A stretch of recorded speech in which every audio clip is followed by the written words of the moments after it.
Are you prepared for any uncertainty? If not, you're in the right place. Our objective is to arm you with the necessary information and tools to stay safe when situations such as the recent protests at many college campuses across America escalate into potentially dangerous situations.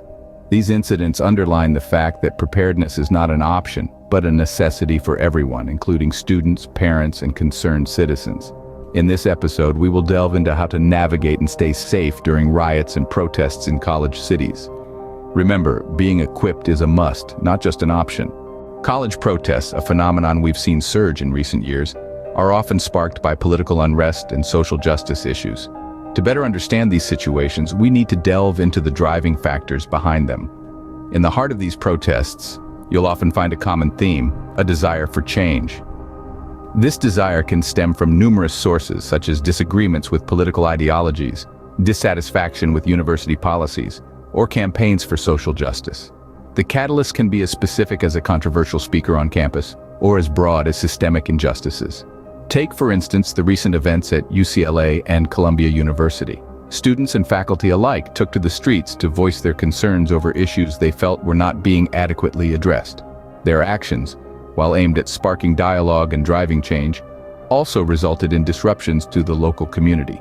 These disruptions can take many forms. They might involve road closures, increased noise levels, or even clashes with law enforcement. In some cases, they can escalate to more serious safety concerns, such as property damage, physical confrontations, or arrests. The impact of these protests extends beyond the university walls, affecting local businesses, residents, and anyone commuting through the area. This ripple effect can turn a localized protest into a community-wide concern, further emphasizing the importance of understanding the reasons behind these demonstrations. But it's not just about understanding the causes.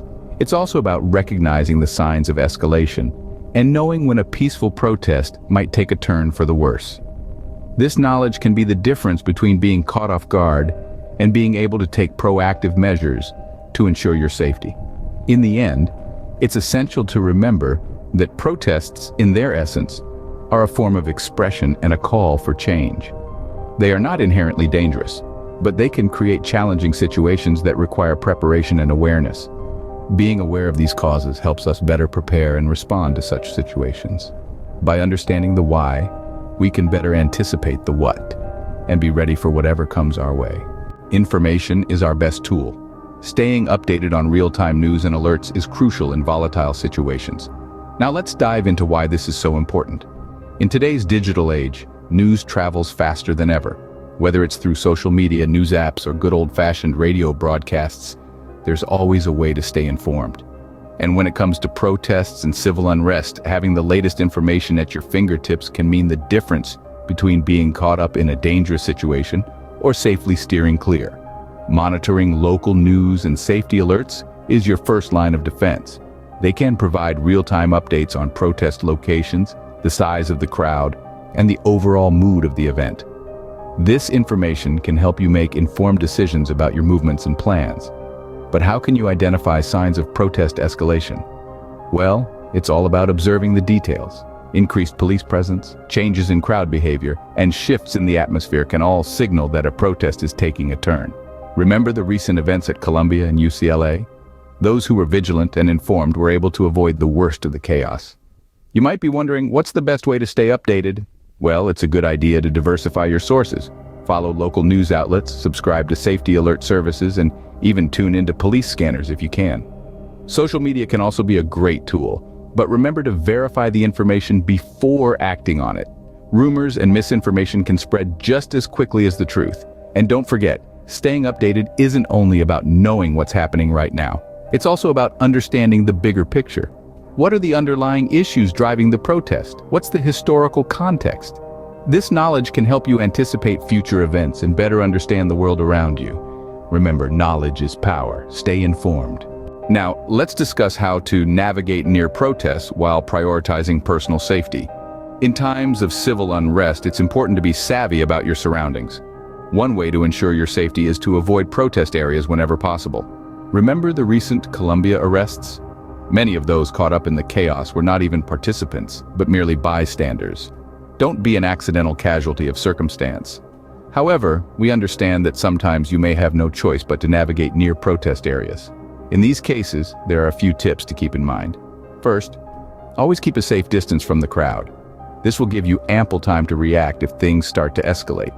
Second, be aware of your exits. Familiarize yourself with the layout of the area. Know where you can escape to if you need to make a quick exit. Lastly, blend in with your surroundings. Avoid wearing clothes or carrying items that might attract attention or label you as a participant. In the event that you find yourself in a threatening situation, the principles of nonviolent self-defense come into play. These principles are not about engaging in a fight, but rather, they're about defending yourself and getting away safely. This might involve techniques like deflecting an attack, breaking free from a hold, or using your voice to attract attention and help. Remember, the goal here is not to win a fight, but to escape without harm. Should you find yourself in a physical confrontation, protect your vital areas, your head, neck, and torso. Try to stay on your feet and move towards an exit. It's also essential to stay calm. Panic can lead to poor decisions. Breathe, assess your situation, and make the best decision you can with the information you have. Your safety is paramount. Always prioritize it. Remember, no cause, no matter how just, is worth risking your life, so stay safe, stay aware, and stay prepared. In times of unrest, securing our homes and neighborhoods becomes a top priority. When the world outside is in chaos, our homes should be our sanctuaries, our safe havens. So how do we fortify our homes against potential threats? First off, let's get physical. Reinforce your doors and windows. Use deadbolt locks, security bars, and window film. These can deter intruders and buy you precious time. Remember, the goal isn't to create a fortress, but to make your home an unattractive target. Next, lighting is key. A well-lit home is a deterrent to potential intruders. Use motion sensor lights and keep your exterior well illuminated. But don't forget about the inside.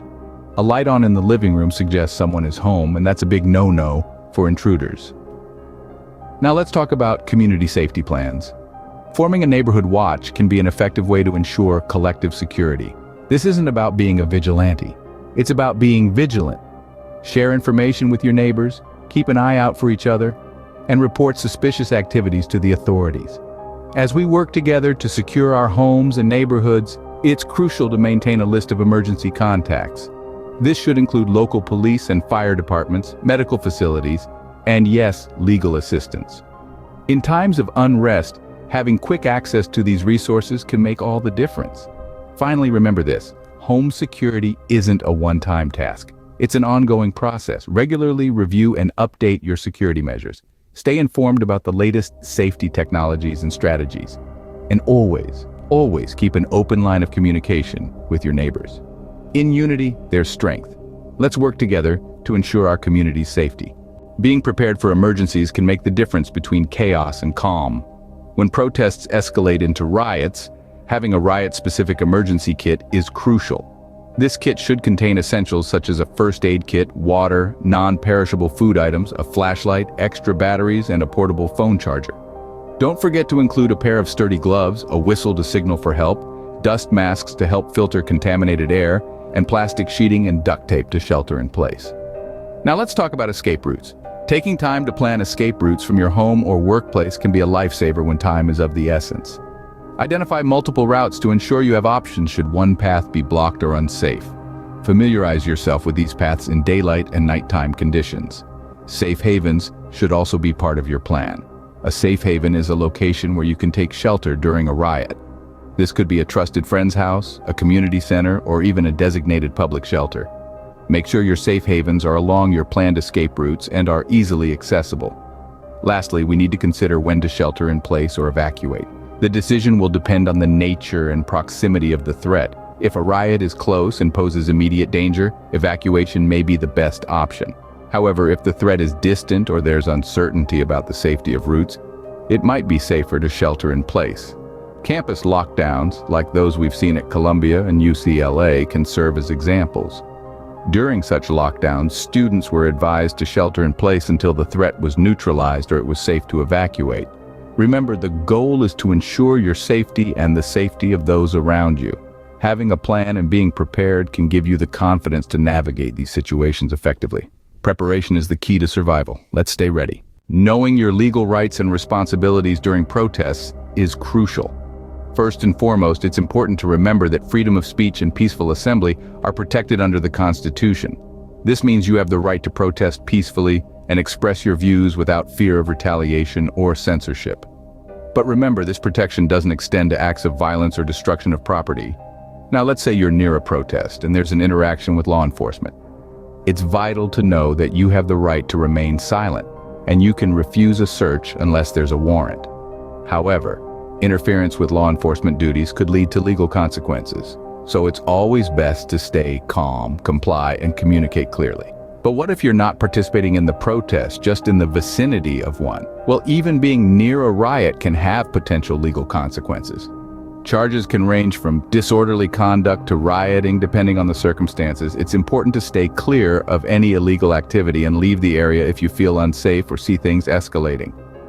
Documentation is a powerful tool for legal protection. If you find yourself in a situation where you believe your rights are being violated, try to record the incident, keeping in mind to do so safely and without interfering with ongoing events.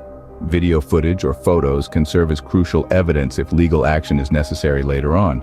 But remember, while documenting, respect others' privacy and avoid escalating the situation. Learning about your rights and responsibilities isn't just about protecting yourself. It's also about understanding the limits of your actions and ensuring your behavior doesn't infringe on the rights of others. This knowledge can help maintain order and respect amidst the chaos and confusion that protests can sometimes bring.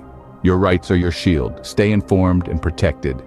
Protests can take a toll on our mental health. Knowing how to manage stress and anxiety is vital. In times of unrest, it's normal to feel a heightened sense of worry or fear. It's crucial not to neglect these feelings, but rather confront them head-on, seeking help when necessary. Let's talk about resources available for mental health support. If you're feeling overwhelmed, reach out to a mental health professional. Many offer virtual consultations and can provide strategies for managing stress and anxiety. There's also a wealth of online resources, from websites offering mindfulness techniques to apps that deliver guided meditations. Don't underestimate the power of a good night's sleep, a balanced diet, and regular exercise. These basic self-care practices can significantly improve mental well-being. Also, consider limiting your exposure to news and social media. Constant exposure to distressing images and narratives can exacerbate feelings of anxiety. It's important to stay informed, but remember to take breaks and engage in activities that bring you joy and peace. Now let's talk about community solidarity and support networks. When faced with challenges, it's natural to feel isolated. However, remember that you're part of a larger community, and there's strength in numbers. Connect with neighbors, friends, and family. Share your feelings and concerns and listen to theirs. Create or join local support networks. These groups can provide emotional support, share information, and mobilize resources. They can also help foster a sense of belonging and purpose, which can be incredibly empowering during uncertain times. Community solidarity is not just about looking out for each other. It's about standing together. It's about acknowledging that we're all in this together, and that by supporting one another, we can navigate through even the most challenging circumstances. In conclusion, it's essential to remember that it's okay to feel stressed or anxious. It's okay to ask for help. And it's more than okay to lean on your community. After all, we're stronger together. Take care of your mental health. You're not alone. As we wrap up, let's recap our safety strategies and the importance of staying informed. We've delved into understanding the causes of college protests, emphasized the need for situational awareness, and explored personal safety measures. We've also highlighted the importance of home and neighborhood security, emergency preparedness, understanding your legal rights, and mental health support. Remember, knowledge is power. Thank you for joining us on Reliable Prepper. Stay vigilant, stay informed, and remember to subscribe for more updates. Until next time, stay safe.